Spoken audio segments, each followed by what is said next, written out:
ಇಂಥ ಒಂದು ರಣರೋಚಕವಾದ ಒಂದು ಕಾರ್ಯಾಚರಣೆ ನಾನು ಇವತ್ತಿನವರೆಗೆ ನೋಡಿರ್ಲಿಲ್ಲ, ಇವತ್ತು ನೋಡಿದಿರ? ಅದು ಅದು ಸತತ 4 ದಿನ. ಇಲ್ಲ ಸರ್, ಬರೀ ಆನೆ ಅದ್ರೊಳಗೆ ಕಾಣದೇ ಇಲ್ಲ. ಅಲ್ಲೆಲ್ಲೋ ಸ್ವಲ್ಪ ಮಣ್ಣು ಹಾಕೋಣದು ಒಂದ್ ಸ್ವಲ್ಪ ಕಾಣ್ತಷ್ಟೇ. ಅವುಗಳು ಆ ಕಡೆ ಬೊಗಸೆ ಅಂತ ಉಂಟಲ್ಲ, ವೈಲ್ಡ್ ಲೈಫ್ ಆ ಭಾಗಕ್ಕೆ ಹೋಗ್ತಾ ಇದ್ದಾವೆ. ನಡ್ಕೊಂಡು ಹೋಗಿ ಆಯ್ತು ಅಂತ ನಾವು ಅಲ್ಲಿಂದ ಎಲ್ಲ ಕ್ಲೋಸ್ ಮಾಡಿ ವಾಪಸ್ ಬಂದು, ಆಮೇಲೆ ನಮ್ಮ ಅದು ಏನು ಪುರಾ ಹಿಂದೆ ನಾನು ಏನು ಅಮ್ಮುದಿನೇ ಅನ್ನಲ್ಲ, ಅಲ್ಲಿಂದ ಅದೇ ನಮ್ಗೆ ಶುಕ್ರವಾರ ಅಟ್ಯಾಕ್ ಮಾಡಿತ್ತಲ್ಲ, ಅಲ್ಲಿಂದ ಅಲ್ಲಿಗೆ ಸುಮಾರು 12-15 ಕಿಲೋಮೀಟರ್ ದೂರ. ಅದು ಒಂದೇ ರಾತ್ರಿ ಹೋಗಿದ್ದು ಆನೆಗಳು. ಈ ಆನೆಗಳು ಹೋದು ಈ ಭಾಗದಲ್ಲಿ ಇನ್ನು ಆನೆನೇ ಇಲ್ಲ ಅಂತ. ಆಮೇಲೆ ಏನಾಯ್ತು, ಇವತ್ತು ಬೆಳಿಗ್ಗೆ ನಾನು ಹೋಗೋದು ಬೇಡ ಅಂತಿದ್ದೆ, ನೋಡೋಣ ಅಂತ ಫೋನ್ ಮಾಡಿದೆ. ಫೋನ್ ಮಾಡೋದಿಗೆ ನಮ್ಗೆ ಅಲ್ಲಿ ಹಳ್ಳಿ ಹುಡುಗರು ಹೇಳಿದ್ರು. ಅಲ್ಲಿ ನಂಗೆ ತುಂಬಾ ಹುಡುಗರೆಲ್ಲ, ಹಳ್ಳಿ ಹುಡುಗರೆಲ್ಲ ನನ್ನ ಆತ್ಮೀಯರಿದ್ದಾರೆ. ಅವರಲ್ಲಿ ಒಬ್ಬ ಹೇಳಿದ, ಅಣ್ಣ ಆನೆ ಮತ್ತೆ ವಾಪಸ್ ಬಂದಿದೆ. ರಾತ್ರಿ 2 ಗಂಟೆಗೆ ಮತ್ತೆ ಅದು ಬೆಳಗೋಡು ಅಂತ ಆ ಊರು, ಏನು ಕಡವಂತಿಯಿಂದ ಮುಂದೆ ಹುಲಿ ಹೆಜ್ಜೆ ಸಿಕ್ತೆ ಅಂತ ಹೇಳಿದ್ನಲ್ಲ, ಆ ಲಾಸ್ಟ್ ಗ್ರಾಮ ಬೆಳಗೋಡು. ರಾತ್ರಿ 2 ಗಂಟೆಗೆ ಬೆಳಗೋಡು ಊರೊಳಗೆ ಬಂತಂತೆ ಆನೆ. ಈಗ ನಮ್ಮಲ್ಲಿಗೆ ಬರ್ತಾ ಇದೆ ಅಂತ. ಅದಾಗಿ ಅಷ್ಟೊತ್ತಿಗೆ ನಾನು ಗೀಪ್ ಎಲ್ಲ ತಗೊಂಡು ಇನ್ನು ವಾಪಸ್ ಬಂತಲ್ಲ ಆನೆ ಅಂತ ಹೊರಟು ಮಧ್ಯ ದಾರಿಯಲ್ಲಿ ಹೋಗ್ಬೇಕಾದ್ರೆ ಮತ್ತೊಂದು ಮೆಸೇಜ್ ಬಂತು. ಒಬ್ಳು ಲೇಡಿನ ಮೊನ್ನೆ ಯಾರನ್ನ ಸಾಯಿಸ್ತು, ಎಲ್ಲಿ ಸಾಯಿಸ್ತು, ಹಾವೇರಿ ಮೂಲದ ಎಲ್ಲಿ ಸಾಯಿಸ್ತು, ಅಲ್ಲೇ ಅದೇ ತೋಟದಲ್ಲಿ ಒಬ್ಳ ಲೇಡಿನ ಈಗ ಸಾಯಿಸ್ತು ಅಣ್ಣ ಅಂತ ಒಂದು ಫೋನ್ ಬಂತು. ಆಮೇಲೆ ನಾವು ಆದಷ್ಟು ಬೇಗ ಓದು ನಾವು ಹೋಗಿ ಆ ಆನೆ ಅಲ್ಲಿಂದ ಬೆರಣಗೋಡು ಅಂತ, ಅದು ಸುಮಾರು 4,500 ಅಡಿ ಎತ್ತರದ ಬೆಟ್ಟಗಳು, ಕಲ್ಲು ಬಂಡೆಗಳು, ಅದೊಂದು ಘೋರ ಫಾರೆಸ್ಟ್. ಅದು ಅದ್ರ ಒಳಗೆ ಮನುಷ್ಯರು ಹೋಗೋದೇ ಕಷ್ಟ. ಆದ್ರೆ ಆ ಕಾಡಾನೆಗಳು ಅದ್ರೊಳಗೆ ಒಂದು ಕಾರಿಡಾರು ಇತ್ತು. ಅಲ್ಲಿ ಅಷ್ಟೊತ್ತಿಗೆ ನಮ್ಮ ಆ ಲೇಡಿ ಸಾಯಿಸಾಕಿರುತ್ತದೆ. ಆ ಲೇಡಿ ಸಾಯಿಸಿದ್ದು ಅದನ್ನ ನೋಡಿದ್ದೇ ನಮ್ಮ ETF ಹುಡುಗರು. ಆ ಆನೆ ಹೆಜ್ಜೆ ಮೇಲೆ ಹೋಗ್ಬೇಕು, ಬಾಡಿ ಅಲ್ಲೇ ಬಿದ್ದಿರ್ತದೆ, ಚಿಂದಿ ಮಾಡಿ ಬಿಸಾಕಿರ್ತದೆ. ಅದೇ ಏರಿಯಾ. ಈಗ ಒಂದು 5-6 ದಿವಸದಿಂದ ಒಬ್ಬನ ಸಾಯಿಸ್ತಲ್ಲ, ಅದೇ ಜಾಗ, ಅಲ್ಲೇ ಒಂದು 100 ಮೀಟರ್ ಸುತ್ತಳತೆಯಲ್ಲಿ. ಆಮೇಲೆ ಅಷ್ಟೊತ್ತಿಗೆ ನಮ್ಮ ಡಾಕ್ಟರ್ ಆನೆ ಕಾಣಿಸ್ತದೆ, ಡಾಟ್ ಮಾಡ್ತಾರೆ. ಡಾಟ್ ಮಾಡಿದ ಕೂಡಲೇ ಆನೆ ಒಂದು ಟರ್ನ್ ಹೊಡೆದು ಇವ್ರನ್ನ ಅಟಿಸ್ಕೊಂಡ್ ಬರ್ತದೆ. ಸಡನ್ ಅಲ್ಲೊಂದು ಇವ್ರ ಹತ್ರ ಅಲ್ಲಿ ಇವ್ರು ಹೋಗಿದ್ದು ಜೀಪ್ ಹತ್ತಿ ಇರ್ತಾರೆ. ಅವನೊಬ್ಬ ಡ್ರೈವರ್, ಒಬ್ಬ ಎಕ್ಸ್ಪರ್ಟ್ ಡ್ರೈವರ್, ಅವನು ಭಾರಿ ಸ್ಪೀಡ್ ಅಲ್ಲಿ ಜೀಪ್ ಬಿಡ್ತಾನೆ. ಸುಮಾರು 100 ಮೀಟರ್ ಅಷ್ಟು, ಒಂದು 50 ಮೀಟರ್ ಅಷ್ಟು ಇವ್ರನ್ನ ಫಾಲೋ ಮಾಡ್ತದೆ. ಆಮೇಲೆ ಮತ್ತೆ ಲೆಫ್ಟಿಗೆ ತಿರುಗಿ ಸ್ಟ್ರೈಟ್ ಹೋಗಿ ಶುರು ಮಾಡ್ತದೆ. ಅದು 9:30ಗೆ ಇವರು ಡಾಟ್ ಮಾಡಿದ್ದು ಬೆಳಿಗ್ಗೆ. ಅಲ್ಲಿಂದ ಸುಮಾರು 1.5-2 ಕಿಲೋಮೀಟರ್ ಭಯಂಕರ ಕಾರ್ ಒಳಗೆ ಆನೆ ಹೋಗಿ ಲಾಸ್ಟಿಗೆ ಅದು ಹೊಡೆದಿದ್ದು ಬಾಳೆಹೊನ್ನೂರು ವಲಯದಲ್ಲಿ.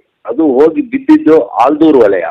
ಅಲ್ಲಿ ಬೆರಣಗೋಡು ಅನ್ನಲ್ಲಿ ಹೋಗಿ ಆನೆ ಬಿದ್ದೋಗ್ತದೆ. ಅಷ್ಟೊತ್ತಿಗೆ ನಾವು ಎಲ್ಲ ಅಲ್ಲಿಗೆ ಹೋಗಿ ಸೇರ್ಕೊಂಡಿದ್ದು.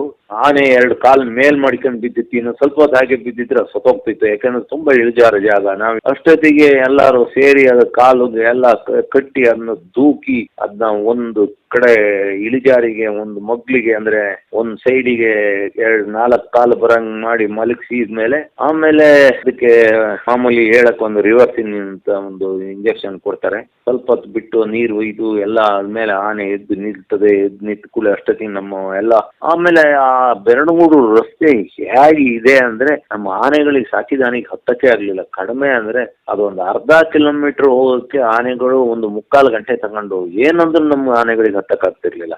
ಅದು ಟಾರ್ ರೋಡ್ ಅಲ್ಲಿ. ನಾವು ಹೇಗ ಮಾಡಿ ನಮ್ಮ ತಾಕತ್ತೆಲ್ಲ ಬಿಟ್ಕೊಂಡು ನಾವು ಅಲ್ಲಿ ನಮ್ದು ಜೀಪು ಬರೋಕ್ ಕಷ್ಟ ಆಗಿತ್ತು.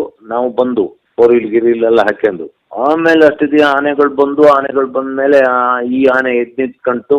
ಅಷ್ಟೊತ್ತಿಗೆ ಏನಾಯ್ತು, ಇದ್ರ ಕ್ವಾರೆಗಳೇ ಭಯಂಕರ ಕ್ವಾರೆಗಳು. ಇದು ಒಂದೊಂದು ಕ್ವಾರೆಗಳು ಒಂದೊಂದು ಮಾರು ಉದ್ದ ಇದ್ದು, ಮಾರು ಅಂದ್ರೆ ಒಂದೊಂದು 4-5 ಅಡಿ ಉದ್ದ ಇದ್ದು. ಆಮೇಲೆ ಇನ್ನು ಈ ಆನೆ ಮೊದ್ಲೇ ತರ್ಲೆ ಆನೆ ಮದ ಬಂದು ಎಲ್ಲ ಸ್ಮೆಲ್ ಹೊಡಿತಾ ಇತ್ತು. ಮದ ಬಂದು ಸುಮಾರು ಒಂದು 2 ತಿಂಗಳ ಮೇಲೆ ಆಗಿದೆ. ಯಾಕೆಂದ್ರೆ ಫಸ್ಟ್ ಸ್ಟಾರ್ಟಿಂಗ್ ನಲ್ಲಿ ಮದ ಬರ್ಬೇಕಾದ್ರೆ ನೀರಿಲ್ದಂಗೆ ಇಳಿತಾ ಇರ್ತದೆ. ನನ್ನ ಅನುಭವ ಇದು, ನಾನು ನೋಡಿದ್ದು. ಅದಾದ್ಮೇಲೆ ಒಂದ್ ಸ್ವಲ್ಪ ಕಪ್ಪು ದ್ರವ, ಇನ್ನು ಈ ನಮ್ಮ ಇಂಜಿನ್ ವೇಸ್ಟ್ ಆಯಿಲ್ ತರ ಇಳಿಯಕ್ಕೆ ಶುರು ಆಗ್ತದೆ. ಅದಾದ್ಮೇಲೆ ಒಂದ್ ಸ್ವಲ್ಪ ರೆಡ್ ಹಂಗ್ ತರ ಹರಳು ಕಟಿಯಣಕ್ ಶುರು ಆಗ್ತದೆ. ಒಂದು ಬಹುಶಃ 2-3 ತಿಂಗಳಾದ್ಮೇಲೆ ಅನಿಸ್ತದೆ. ಇದು ಒಂಥರ ಅದೇ ರೀತಿ ಆಗಿತ್ತು. ಸ್ಮೆಲ್ ಸಿಕ್ಕಾಪಟ್ಟೆ ಹೊಡಿತಿತ್ತು. ನಮ್ಮಲ್ಲಿ ಅದನ್ನ ಮಲೆನಾಡಲ್ಲಿ ಅದಕ್ಕೆ ಸಿಂಡು ಅಂತೀವಿ, ಸಿಂಡು ಹೊಡಿತಾ ಇತ್ತು. ಆಮೇಲೆ ಅಷ್ಟೊತ್ತಿಗೆ ಎಲ್ಲ ಕಡ್ದು ಮಾಡಿ ಎಲ್ಲ ರಸ್ತೆ ರೆಡಿ ಮಾಡಿ ಎಲ್ಲ ಮಾಡಿ ಆಮೇಲೆ ಆನೆ ಎದ್ದು ನಿಂತಾದ್ಮೇಲೆ ಅಲ್ಲಿಂದ ರಸ್ತೆಗೆ ಬಂಡೆಗಳ ಮೇಲೆ ಬರ್ಬೇಕಿತ್ತು. ಆನೆ ಬಿದ್ದೋಗ್ಬಿಡ್ತು ಮಧ್ಯದಲ್ಲಿ. ಆನೆ ಬಿದ್ದೋಗಿ ಅದ್ರ ಕುತ್ತಿಗೆ ಹತ್ರಕ್ಕೊಂದು ಮರ ಅಡ್ಡ ಬಂದು ಆಮೇಲೆ ಆ ಮರ ಕುಯ್ದು ಎಳದ್ದು. ಆಮೇಲೆ ನಮ್ಮ ಆನೆಗಳು ಭಾರಿ ಕೆಲಸ ಮಾಡಿದಲ್ಲಿ ಗದ್ದಿಗೆ ಭೀಮಾ ಮಹೇಂದ್ರ ಆನೆ ಮಂಡಿ ಅಲ್ಲಿ 4 ಕೊಟ್ಕೊಂಡು ಕಾಲು ಇಟ್ಕೊಂಡು ನಿಲ್ಲದೇ ಕಷ್ಟ, ಆದ್ರೂ ಮಂಡಿ ಕೊಟ್ಟು ಆ ಡೌನ್ ಅಲ್ಲಿ ಆನೆ ಎತ್ತಾನೆ, ಮಹೇಂದ್ರ ಎತ್ತಾನೆ. ಆ ಕಾಡಾನೆನ ಎತ್ತಿ ನಿಲ್ಸಿ ಮತ್ತೆ ಎಳ್ಕ ಬಂದ್ಮೇಲೆ ಮತ್ತೆ ಇನ್ನೊಂದ್ ಕಡೆ ನುಗ್ಗರ್ಸ ಮಾಡ್ತದೆ. ಅಷ್ಟೇ ಸಕ್ಕರೆ ಬೈಲ್ ಆನೆಗಳು ಹೆದರಿಬಿಟ್ಟು ಎದ್ರೋದು ಅಂದ್ರೆ ವಾಸನೆ ಬರ್ತಾ ಇತ್ತಲ್ಲ, ಮದ ಬಂದಿದ್ದು ವಾಸನೆ ಸಿಂಡು. ಆಮೇಲೆ ಏನಾಯ್ತು, ಎಳ್ಕೊಂಬಂದು ಅದ್ರ ಒಳ್ಳೆ ಪ್ಲೇಸಿಗೆ ಬಂದಿತ್ತು. ಆಮೇಲೆ ಎಳ್ಕೊಂಬಂದು ಅದನ್ನ ನಿಲ್ಸಿ ಅದಕ್ಕೆ ಟ್ರೈನ್ ತಂದು ಎತ್ತಿ ಅದನ್ನ ತಗೊಂಡು ಹೋದ್ರೆ ಅಲ್ಲಿ ಏನಾಗ್ತದೆ ಅಂದ್ರೆ ಸಿಕ್ಕಾಬಟ್ಟೆ ಡೌನು. ಲಾರಿ ಬರ್ಬೇಕಾದ್ರೆ ಹೆಂಗೋ ಹತ್ತಿ ಬಂತು. ಆ ಡೌನ್ ಅಲ್ಲಿ ಆ ಲಾರಿ ಬ್ರೇಕ್ ಹಿಡಿತಿರ್ಲಿಲ್ಲ, ಜಾರಿ ಹೋಗಿ ಶುರು ಆಯ್ತು. 2-3 ಸತಿ ಕಾಫಿ ತೋಟಕ್ಕೆ ಹೋಗಿ ಆಗಿತ್ತು, ಆನೆ ಸಹಿತ ಹೋಗಿ ಲಾರಿ ಬಿದ್ದೋಗಕ್ಕಾಗಿತ್ತು. ಅಷ್ಟೊತ್ತಿಗೆ ನಮ್ಮ ಕ್ರೈನಿಂದ ಲಾರಿಗೆ ಒಂದು ಬೆಲ್ಟ್ ಹಾಕಿ, ಟೋ ಬೆಲ್ಟ್ ಹಾಕಿ ಅಲ್ಲಿಂದ ಇದರಲ್ಲಿ ಎಳೆದು ಸುಮಾರು 1 ಕಿಲೋಮೀಟರ್ ಇಳಿಸ್ಬೇಕಾದ್ರೆ 1.5-2 ಗಂಟೆ ಟೈಮ್ ತಗೊಂತು. ಅಷ್ಟೊತ್ತಿಗೆ ಲಾರಿ ಕೆಳಗ್ ಬಂತು. ಅಷ್ಟೊತ್ತಿಗೆ ಏನಾಯ್ತು ಅಂದ್ರೆ ಇದ್ರ ಮಧ್ಯದಲ್ಲಿ ಈಗ ಮೊನ್ನೆ ಒಬ್ಬ ಮನುಷ್ಯನ ಸಾಯಿಸಿ ಒಂದೇ ದಿನಕ್ಕೆ ನಮ್ಮ ಸಾಕಾನೆಗಳು ಬಂದವೆ. ಗುರುವಾರದಿಂದ ಹಗ್ಲು ರಾತ್ರಿ ಕೆಲಸ ಮಾಡ್ತಾ ಇದೀವಿ. ಅದು ಫಾರೆಸ್ಟ್ ಇಲಾಖೆಯವರು ಜೊತೆಗೆ ಹೊರಗಡೆನೂ ಪಬ್ಲಿಕರ್ಸ್ ಅಂದ್ರೆ ನಾನೊಬ್ಬನೇ ಕೆಲಸ ಮಾಡ್ತಾ ಇದೀವಿ. ಕಾಡಲ್ಲೆಲ್ಲ ಹೋಗ್ತಾ ಇದೀವಿ, ಜೀವನ ಮರಣಗಳ ಇದರಲ್ಲಿ ತಪ್ಪಿಸ್ಕೊಂಡು ಬರ್ತಾ ಇದೀವಿ. ಅದೊಂದು ಹೋರಾಟನೇ ಆಗ್ತಾ ಇದೆ. 4 ದಿವಸದಿಂದ ಅದೊಂದು ಯುದ್ಧನೇ ಆಗ್ತಾ ಇದೆ. 12 ಕಿಲೋಮೀಟರ್ ದೂರ ಹೋಗಿದ್ದ ಆನೆ ವಾಪಸ್ ಬರ್ತದೆ ಅಂತ ಹೇಗ್ ಗೊತ್ತು? ಅದು ವಾಪಸ್ ಬಂದು ಅಲ್ಲೇ ಒಂದು ಯಾವ್ದೋ ತೋಟದಲ್ಲಿ ಬಂದು ಆನೆ ಸಾಯಿಸ್ತದೆ ಅಂತ ಅವಳ ಮೇಲೆ ಅಟ್ಯಾಕ್ ಮಾಡಿ ಅವಳು ಸತ್ತೋದ್ ಕೂಡಲೇ ಇಡೀ ಒಂದು ಕಡುಬಗೆರೆ ಆ ಭಾಗದಲ್ಲಿ ಸಂಗಮೇಶ್ವರ ಪೇಟೆ ಅಲ್ಲಿ ರಸ್ತೆ ತಡೆ ಮಾಡ್ತಾರೆ, ಸ್ಟೇಟ್ ಹೈವೇನ. ನಾವು ಫಾರೆಸ್ಟ್ರು ನಾವು ಹಗಲು ರಾತ್ರಿ ಕಷ್ಟಪಟ್ಟಿದ್ದು ಅವ್ರಿಗೆ ಎಲ್ಲರಿಗೂ ಗೊತ್ತು. ಯಾರು ಏನೇ ಹೇಳ್ಕೊಟ್ಟಿರಲ್ಲ. ಆನೆ ಅಲ್ಲಿ ಏನ್ ಮಾಡಬೇಕು, ತೋಟದ ಕಾಫಿ ಪ್ಲಾಂಟರ್ಗಳು ಕೆಲಸ ಕೊಡಕೂಡ್ದು. ಆಮೇಲೆ ಅಲ್ಲೇ ಹಿಂದೆ ಒಂದು ದಾಳಿ ಆಗಿದೆ 3-4 ದಿವಸಕ್ಕೆ ಹಿಂದೆ ಅಂದ ಕೂಡಲೇ ಅಲ್ಲಿ ಕೇರ್ಫುಲ್ ಆಗಿರ್ಬೇಕು. ಅದು ಬಿಟ್ಕೊಂಡು ತೋಟದಲ್ಲಿ ಕೆಲಸ ಕೊಟ್ರೆ ಏನು ಒಂದೆರಡು ದಿವಸ ಕೆಲಸ ಕೊಡದಿದ್ರೆ ಏನಾಗ್ತಿತ್ತು?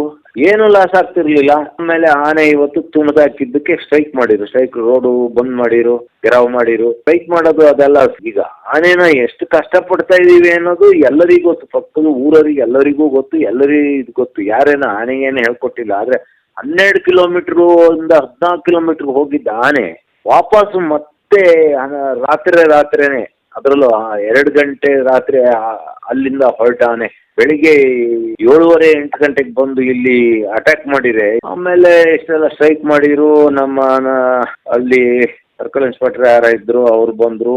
ನಾನು ಅವರಿಗೆ ನೇರಾಗಿ ಹೇಳಿದೆ, ಆನೆಗೆ ಜಾಸ್ತಿ ಹೊತ್ತು ನಿಲ್ಸ್ಕೊಬೇಡಿ, ಆನೆ ಸತ್ತೋಗ್ತದೆ. ಆನೆಗೆ ಈಗಾಗಲೇ ಸುಸ್ತಾಗಿದೆ, ಅದಕ್ಕೆ ಈಗಾಗಲೇ ಪ್ಯಾಕ್ ಮಾಡಿ ಆಗಿದೆ. ನೀವು ಅಲ್ಲಿ ರಸ್ತೆ ತಡೆ ಮಾಡಿದವರು ಆನೆಯನ್ನು ಬಿಡ್ಲಿಲ್ಲ ಅಂದ್ರೆ ಕಷ್ಟ ಆಗ್ತದೆ ಸರ್ ಅಂದೆ. ಇಲ್ಲ, ನಾನು ಬಿಡಿಸ್ಕೊಡ್ತೀನಿ ಅಂದ್ರು. ಅಷ್ಟೊತ್ತಿಗೆ ಅಲ್ಲೇ ನಮ್ಮ ರಾಜೇಗೌಡರು ಅದೇ ಹೇಳಿರು, ಹೌದು ಆನೆಗೆ ತೊಂದರೆ ಆಗ್ಬಾರ್ದು, ಆನೆ ಸುಸ್ತಾಗಿದೆ ಆನೆಗೆ ಅಂತ. ಆಮೇಲೆ ಹೋದ್ರು, ಆ ಲಾರಿನ ಬಂದ್ ಮಾಡಿ ನಿಲ್ಲಿಸಿ ಆಮೇಲೆ ಪೊಲೀಸ್ನವರು ಅಲ್ಲಿಂದ ಬಿಡಿಸಿ ಕಳಿಸ್ತಾರೆ. ಅದು ಸಕ್ಕರೆ ಬೈಲಿಗೆ ತಗೊಂಡು ಹೋಗ್ತಾರೆ.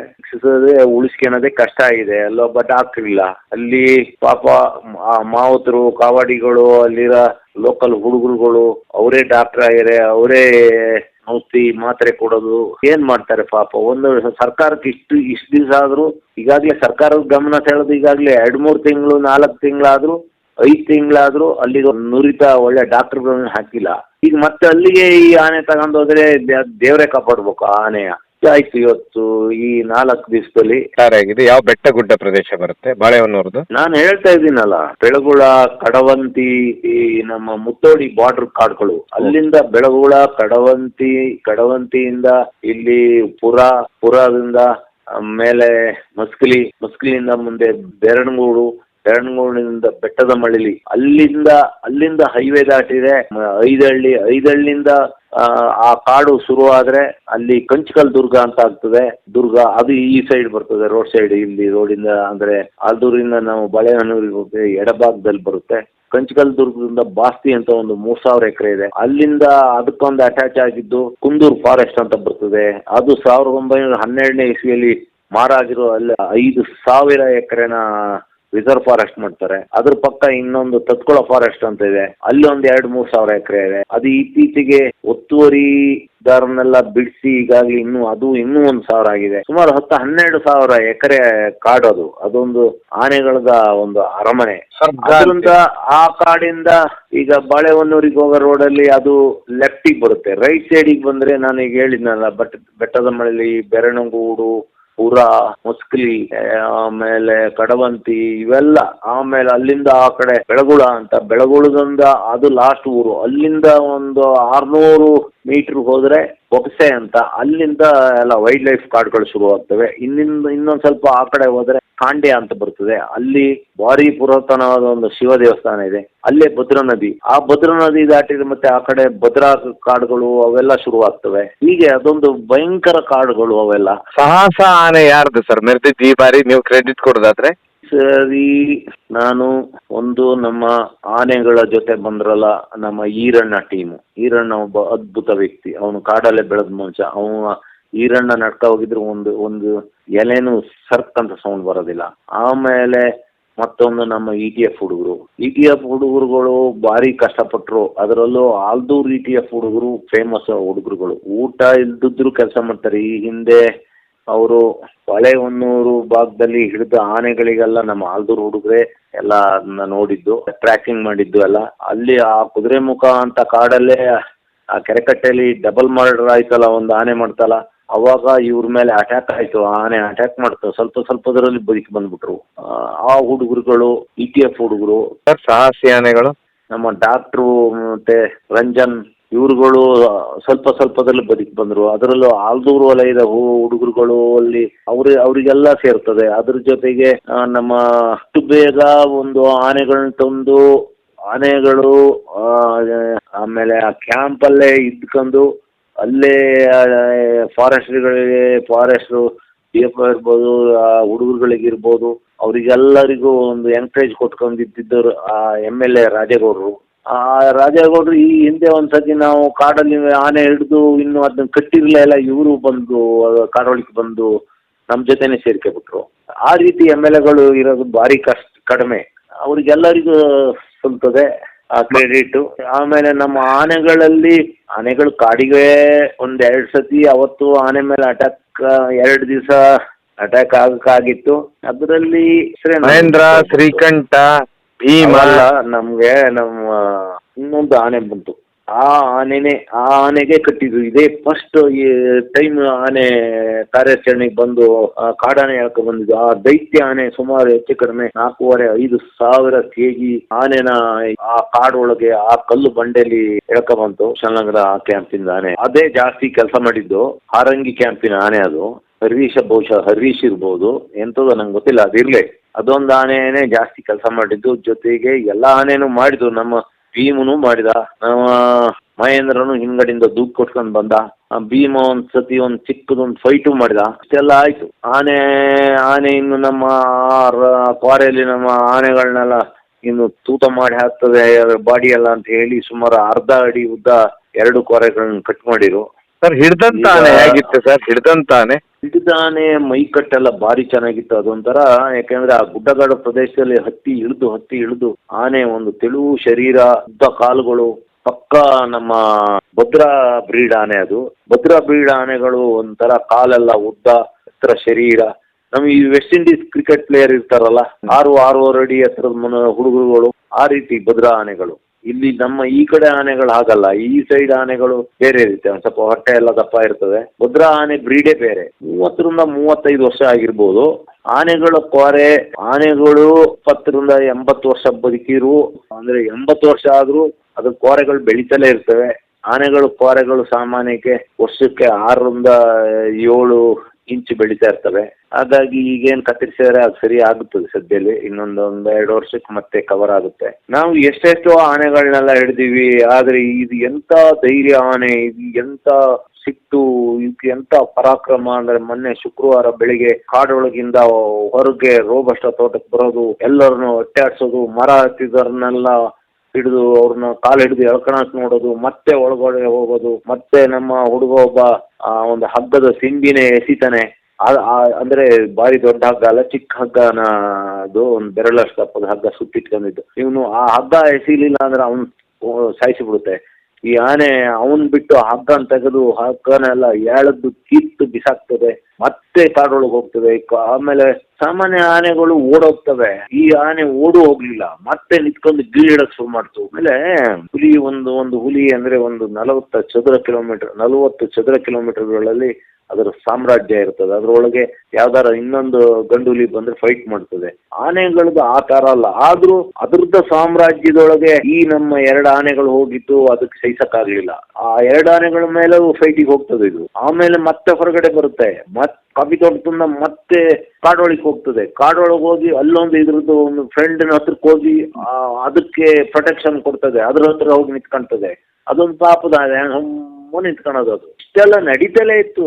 ಅದು ಆನೆನ ಹೆದರಿ ಓಡ್ಲಿಲ್ಲ, ನಾವೇ ಹೆದರಿ ಓಡಿ ಬಂದಿದ್ದು. ನಮ್ಮ 7 ಆನೆಗಳು, ಒಂದು 30-40 ಜನ ಎಲ್ಲ ಹೆದರಿ ಓಡಿ ಬಂದಿತ್ತು ನಾವು. ಮಹಾಪರಾಕ್ರಮಿ ಆನೆ ಅಂದ್ರೆ ಖುಷಿ ಆಯ್ತು. ಅದು ಇರ್ಲಿ ಅನ್ಸಿತ್ತು. ನಾನು ಅದಕ್ಕಿಂತ ಅವತ್ತು ಬೆಳಿಗ್ಗೆ ಶುಕ್ರವಾರ ನಂಗೆ ಅಲ್ಲಿ ನಮ್ಮಲ್ಲೆಲ್ಲ ಕಾಫಿ ತೋಟಗಳಲ್ಲೆಲ್ಲ ಚೌಡಿ ಬನಗಳು ಇರ್ತವೆ. ಚೌಡಿ ಬನ ನಾನು ಒಂದು ಕೈ ಮುಗ್ದೆ, ಆನೆ ಸಿಕ್ಕಿಸ್ಬೇಡಲಿ ಅಂತ. ಆದ್ರೆ ನೆನ್ನೆವರೆಗೂ ಅದು ನನ್ ನಡೀತು. ಆದ್ರೆ ಇವತ್ತು ಬೆಳಿಗ್ಗೆ ನಮ್ದೇನ್ ನಡೀಲಿಲ್ಲ. ಆಮೇಲೆ ಕೆಲವೆಲ್ಲ ಹಣೆ ಬರ ಇಲ್ಲ ವಿಧಿ ಅಂತ ಈ ಆನೆ 12-14 ಕಿಲೋಮೀಟರ್ ದೂರ ಹೋಗಿ ವೈಲ್ಡ್ ಲೈಫ್ಗೆ ಎಂಟರ್ ಆಗಿದ್ದ ಆನೆ ರಾತ್ರಿ ವಾಪಸ್ ಬಂದು ಯಾರೂ ಯೋಚನೆ ಮಾಡಿರ್ಲಿಲ್ಲ. ಒಂದು ಆನೆ 14 ಕಿಲೋಮೀಟರ್ನಿಂದ ಬಂದು ಸಾಯಿಸ್ತದೆ ಅಂದ್ರೆ ಒಂದು ಆಶ್ಚರ್ಯ. ಒಂದು ರಣರೋಚಕವಾದ ಒಂದು ಕಾರ್ಯಾಚರಣೆ ನಾನು ಇವತ್ತಿನವರೆಗೆ ನೋಡಿರ್ಲಿಲ್ಲ, ಇವತ್ತು ನೋಡಿದ್ರೆ ಅದು ಸತತ 4 ದಿನ.